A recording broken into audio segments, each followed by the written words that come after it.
Bonjour à tous. Aujourd'hui, nous allons parler de l'ail des vignes. On l'appelle aussi ail sauvage ou ciboulette sauvage, bien que ce nom soit usurpé. Il est parfois considéré comme une mauvaise herbe en raison de sa prolifération rapide et de son éradication difficile une fois établie. Son odeur, similaire à celle de l'ail, facilite grandement son identification. Il est apprécié en cuisine pour sa saveur proche de l'ail et pour ses vertus médicinales.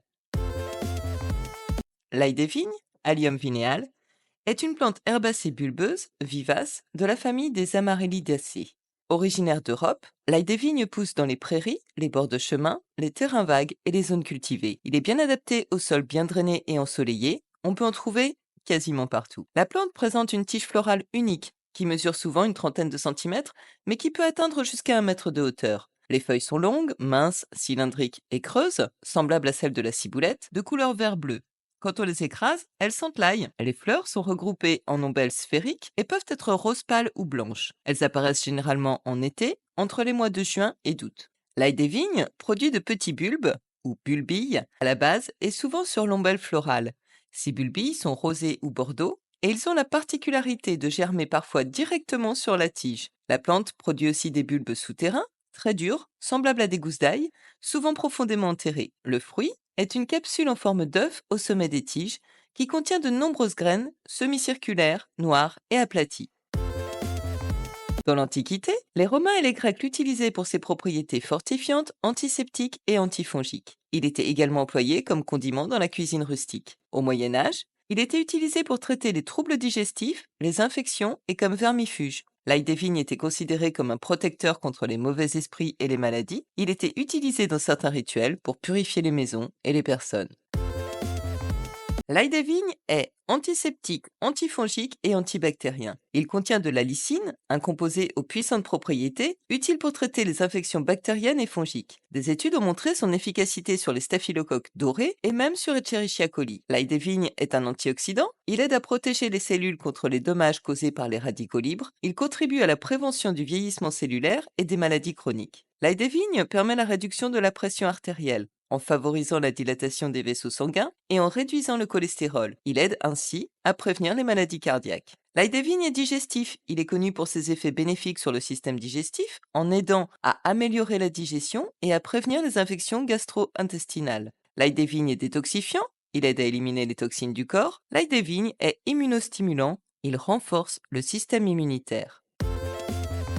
Tout est comestible dans l'ail des vignes. Les feuilles et les bulbes peuvent être utilisés comme l'ail cultivé pour aromatiser les salades, les soupes, les sauces et les plats de légumes. Les feuilles sont semblables à celles de la ciboulette, qu'elles remplacent avantageusement. On les consomme de la même façon, finement ciselées dans les salades, les omelettes, les purées, etc. Les jeunes feuilles peuvent être transformées en pesto et les bulbes peuvent être confits pour un usage prolongé. Pour un pesto savoureux à l'ail des vignes, il suffit de mélanger les feuilles fraîches avec des noix, du fromage, de l'huile d'olive et du sel. On peut aussi préparer un beurre à l'ail des vignes en incorporant les feuilles hachées dans du beurre.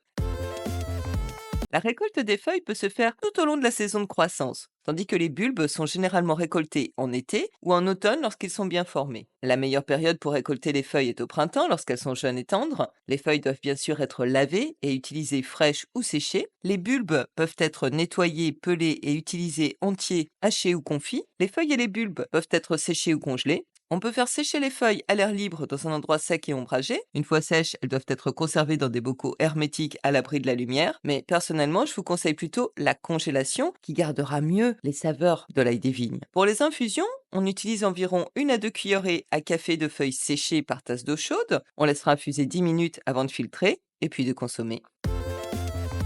Au jardin, l'ail des vignes est une plante utile pour repousser les insectes nuisibles et les rongeurs. On peut la planter autour des cultures pour bénéficier de ses propriétés répulsives naturelles. En plus, l'ail des vignes peut être utilisé comme plante ornementale en raison de ses fleurs attrayantes. En cosmétique, les extraits d'ail des vignes peuvent être utilisés dans des produits de soins de la peau pour leurs propriétés antiseptiques et purifiantes, comme les masques faciaux et les lotions. Elles aident à traiter l'acné et à purifier la peau. Dans certains rituels, l'ail des vignes est utilisé pour purifier les espaces et protéger contre les énergies négatives. Il est parfois inclus dans les bouquets de plantes protectrices accrochés aux portes et aux fenêtres.